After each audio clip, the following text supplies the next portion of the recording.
Good morning, good afternoon, and welcome back. I'm here today with Kirra-lea. She's going to show us some of the tools that she's going to use for her sandcasting process. Kirra-lea, how are you? I'm good, thank you. It's very warm here because I'm from Tasmania and it's like 12 degrees and my partner's sitting in front of the fireplace. So I feel like I'm missing out. But it's beautiful and sunny.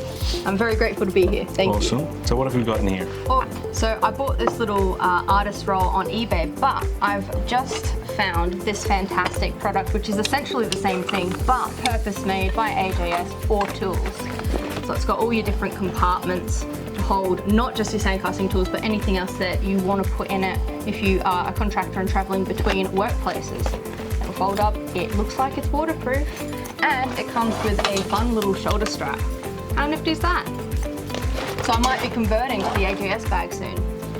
All right, but in the roll I have been using up till this very moment, we have the chasing hammer that you can buy from AJS.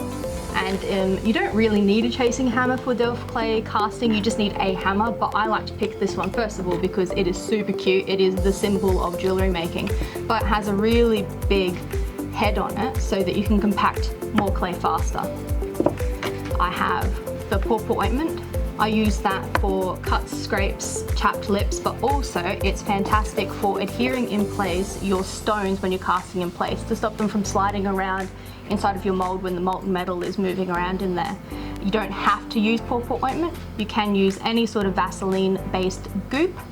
It just happens to come in this nifty little travel-sized bottle rather than a big jar of Vaseline. And I have a ruler here. That's used for scraping off excess clay, cleaning my workspace. That's just a nifty little ruler I bought from AJS because they pretty much have everything you need. I have a metal straw that's great for cutting out your sprue hole because it cookie cuts out the clay rather than just pressing it to the side. And I'm using a little knifey tool to carve out the funnel. The funnel leads to the sprue so that you can pour all your molten metal in a bigger target and it funnels it down in your sprue hole. You don't have to use a little plastic knifey thing like this. You could use just a butter knife out of your cutlery drawer. And I have my 3 paper embossing tools. They have little round burnished balls on the end of them in a range of sizes. They're fantastic for creating textures, working like designs or creating lettering, but I also find they're really useful for creating grains in the clay so that you can emulate grain set cast in place stones.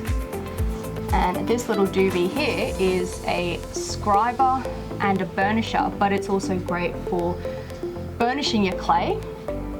You can use it for carving out your funnel if you want as well, but also this little tip here is fantastic for creating textures, removing any little bits of grains of clay that get in the way, and it's also just kind of cool to have. You're probably best to put it pointy side down so that you don't stab yourself every time you open your roll. We have a paintbrush. Paintbrush is the double-ended tool for me because not only does it dust on the talcum powder to your clay surface, which is your releasing agent. It doesn't have to be talc, can be corn flour. The paintbrush also has this awesome little burnished blunt edge here, and I quite like to use that to rolling pin around the inside of my funnel to make sure it's nice and smooth so that silver slippery dips right down into your mold and has no turbulence. And we have some really awesome stone tweezers. I've used a whole heap of different tweezers that AJS has, and even though you're spending a little bit more on these ones, it is absolutely worth it. So some of the others I've tried are the ones that lock in the stones, which I thought were a great idea, but they lock in the stones and sometimes you want to let them go. So I find these ones have just been the absolute best. They've got a little bit of texture down the bottom here, and they're not super fine ended. They don't come to a point, which I find is actually really helpful, having it a little bit blunt. So they are, I would say, my favorite tool.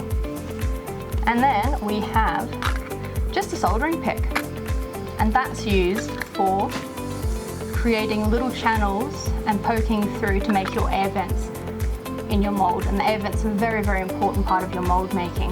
And again, it's a little pointy bit, so if you've got any clay that shouldn't be in a position, you can just quickly flick it out, and you can also use it to create some texture. But it can be quite sharp and you can hurt yourself, so make sure you keep the little safety tip on or just put it into your roll upside down.